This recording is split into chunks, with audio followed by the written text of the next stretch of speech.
नमस्कार, मैं जितेंद्र चतुर्वेदी। आपसे आग्रह रहेगा कि अगर मतांतर से नहीं जुड़े हैं तो जुड़िए, वीडियो को लाइक कीजिए और साझा करना मत भूलिए। अरविंद केजरीवाल और आम आदमी पार्टी की जो पूरी कवायद और ताना बाना रहा वह औंधे मुंह गिर पड़ा है। बड़े जोर शोर से इन लोगों ने सुप्रीम कोर्ट का दरवाजा खटखटाया था और ठसक के साथ पहुंचे थे ये कहने के लिए कि साहब हमको तुरंत फुरत सुन लीजिए। लेकिन जिस तरह का सदमा सुप्रीम कोर्ट से लगा है उसका अंदाजा ना तो अरविंद केजरीवाल को रहा होगा और ना आम आदमी पार्टी को, और ना ये अभिषेक मनु सिंघवी ने भी सोचा होगा कि इस तरीके का हाल इन लोगों का हो जाएगा, क्योंकि ये तो मानकर चल रहे थे कि साहब हम तो मुख्यमंत्री हैं। भाजपा और कांग्रेस के पास तीसरी ऐसी पार्टी है जिसकी एक से अधिक राज्य में सरकार है। तो ऐसी स्थिति परिस्थिति में जब हमारा मामला है तो सुप्रीम कोर्ट को तुरंत फुरत सुनना चाहिए, और इसीलिए बाकायदे ये लोग सीजीआई के सामने गुहार लगाए। तो वहां क्या हुआ उस पर हम लोग विस्तार से बात करेंगे और ये भी समझेंगे कि आखिर वहां गए क्यों थे। और साथ ही साथ ये भगवंत मान और संजय सिंह भी अरविंद केजरीवाल से मुलाकात करना चाह रहे थे तिहाड़ में, तो वहां क्या हुआ। फिर एक और बात आई कि ये चाहते थे कि जो इनके वकील वगैरह हैं यानी अरविंद केजरीवाल के, तो वो ज्यादा उनसे मिल सके 5 बार या उससे ज्यादा सप्ताह में। उसका क्या हुआ, इन सब मुद्दों पर हम लोग एक एक करके बात करेंगे। और शुरुआत वकील साहब से ही करते हैं। वो इसलिए क्योंकि इस समय अरविंद केजरीवाल और आम आदमी पार्टी को सबसे ज्यादा अगर किसी चीज की जरूरत है तो वो है लीगल एडवाइस, कानूनी सलाह। क्योंकि अभी तो जिस तरह की परिस्थितियां दिखाई दे रही हैं उसमें लग रहा है कि आम आदमी पार्टी को अगर आरोपी बना दिया ईडी ने तो संकट और बड़ा हो जाएगा, क्योंकि तब तो खाता भी सीज हो जाएगा, पार्टी की मान्यता पर भी संकट के बादल मंडराने लगेंगे और संपत्ति भी कुर्क कर ली जाएगी। तो इसलिए इनके सामने जिस तरह की चुनौतियां हैं उन चुनौतियों की वजह से कानूनी सलाह जरूरी है। तो अरविंद केजरीवाल ये चाहते थे कि सप्ताह में वो कई बार मिले, 4 बार 5 बार, लेकिन ये बात बन नहीं पाई और इनकी ये जो दरखास्त रही इसको खारिज कर दिया गया कि नहीं, 5 बार तो आप रहने दीजिए सप्ताह में। दूसरी चीज मुझे लग रहा है कि मंगलवार की बात है जब सुनीता केजरीवाल और विभव कुमार मिलते हैं अरविंद केजरीवाल से। उसी रोज ये खबर आती है कि बुधवार यानी 10 अप्रैल को भगवंत मान और संजय सिंह भी मिलेंगे मुख्यमंत्री अरविंद केजरीवाल से तिहाड़ में। लेकिन जो खबर है कि उस बाबत इन लोगों को अनुमति दी नहीं गई जो ये लोग मुलाकात के लिए चाहते थे। तो जाहिर सी बात है इसको लेकर फिर भड़क गए और संजय सिंह ने बाकायदे प्रेस कॉन्फ्रेंस की। देखिए क्या कहा गया है। जेल प्रशासन का कहना है कि जेल के अपने नियम होते हैं और जेल उन्हीं के हिसाब से चलता है। उनके लेटर के जवाब में मुलाकात के लिए तारीख दी जाएगी। यानी ये लोग चाहते थे मिलना आज ही, तो ये हुआ कि नहीं भाई अभी नहीं मिल पाएंगे आप, सो इजाज़त नहीं मिली तो फिर आप तो जान ही रहे हैं कि उसके बाद प्रेस वार्ता का दौर शुरू हो गया। खैर संजय सिंह ने तमाम बाण चलाए और आम आदमी पार्टी तो ये मानकर चल रही है कि भाई जब संजय सिंह को बाहर आ गए तो अरविंद केजरीवाल क्यों नहीं बाहर आ सकते हैं। लेकिन इस बात की चर्चा कोई नहीं करता है कि मनीष सिसोदिया का क्या हश्र हुआ था। आप देखिए मनीष सिसोदिया की जमानत याचिका भी खारिज हुई, फिर उन्होंने रिव्यू पिटीशन डाली वो भी खारिज हो गई, फिर उन्होंने क्यूरेटिव पिटीशन डाली वो भी खारिज हो गई। यानी जिस दिल्ली के शराब घोटाले को खारिज कर रही है आम आदमी पार्टी इस ग्राउंड पर कि देखिए साहब संजय सिंह तो बाहर आ गए, तो दरअसल वो ग्राउंड कितना वैलिड है उसको जानने समझने के लिए मनीष सिसोदिया का जो मामला है वो एक नज़ीर है। और यही वजह है कि अरविंद केजरीवाल हो या आम आदमी पार्टी ये सब हड़बड़ाए और घबराए हुए हैं। और खास तौर से ये जो हाई कोर्ट में हुआ उसने आम आदमी पार्टी और केजरीवाल को सदमे में डाल दिया है।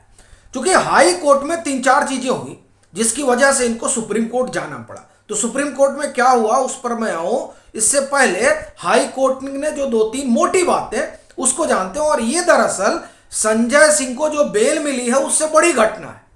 क्योंकि संजय सिंह को जब बेल मिली तो उसको इस रूप में रखा गया कि देखिए साहब, ये शराब घोटाले में कुछ है ही नहीं, ईडी के पास कुछ था ही नहीं, तभी ईडी ने कोई विरोध ही नहीं किया, चले आने दिया।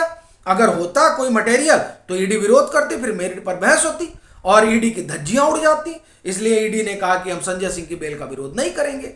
लेकिन वहां तो ईडी ने विरोध नहीं किया और उसके लिए एक नरेशन गढ़ा गया कि ईडी के पास कुछ है ही नहीं है। लेकिन जो ये अरविंद केजरीवाल के मामले में देखिए, अरविंद केजरीवाल ने आप जान ही रहे हैं कि दिल्ली हाई कोर्ट में ईडी की गिरफ्तारी और रिमांड को चुनौती दी थी, उसकी वैधता को कि अवैध है। तो उसमें जो बहस हुई, उस बहस में जो कुछ ईडी ने कहा वो अब ऑन रिकॉर्ड है। और उसमें हाई कोर्ट क्या कह रहा है? हाई कोर्ट ने कहा कि पैसा मिल रहा, मनी ट्रेल मिल रहा है। हाई कोर्ट ने यह भी कहा कि पॉलिटिक्स उसमें हमको नहीं दिखाई दे रही है, उसमें हमको यह दिखाई दे रहा है कि तमाम जो दस्तावेज हैं जिसके आधार पर ईडी ने इनको हिरासत में लिया है तो वो पर्याप्त है। फिर जो गवाहों की गवाही है उसको भी हाई कोर्ट ठीक मान रहा है कि इस तरह तो आप किसी भी सवाल उठा दीजिए, मजिस्ट्रेट के सामने वो बयान हुआ है।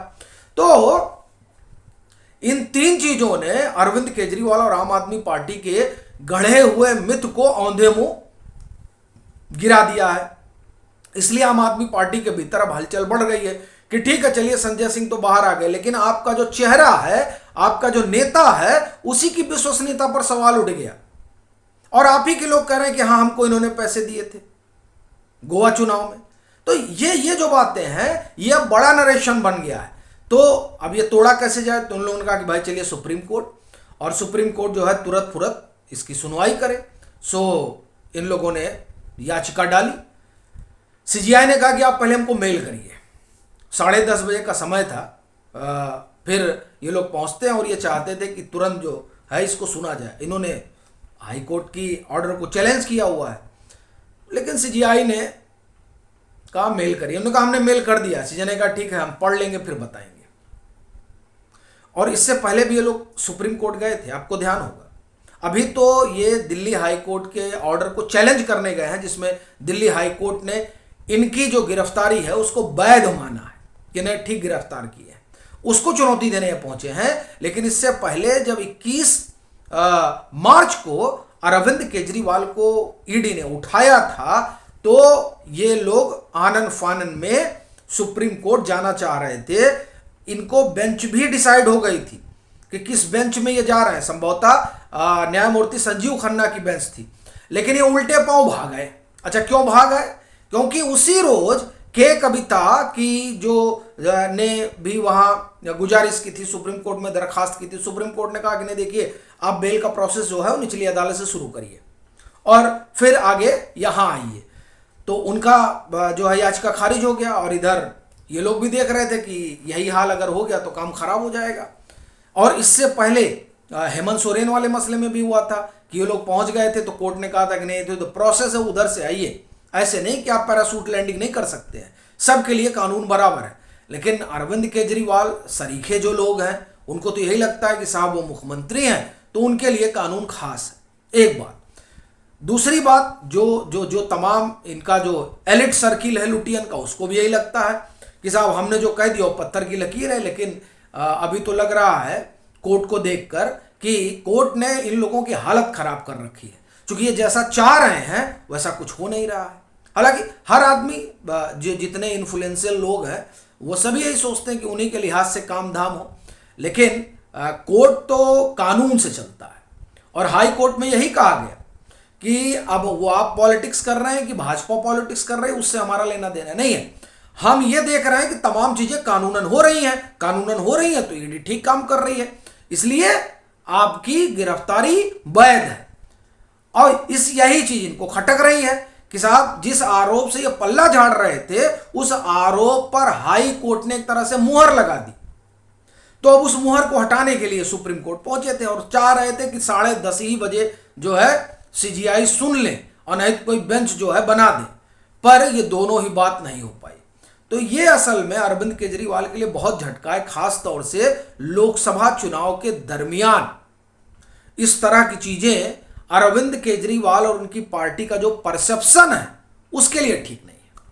बाकी आपकी अपनी क्या राय है जरूर साझा करें। मतांतर से नहीं जुड़े हैं तो जुड़ें, वीडियो को लाइक करें और खूब शेयर करें।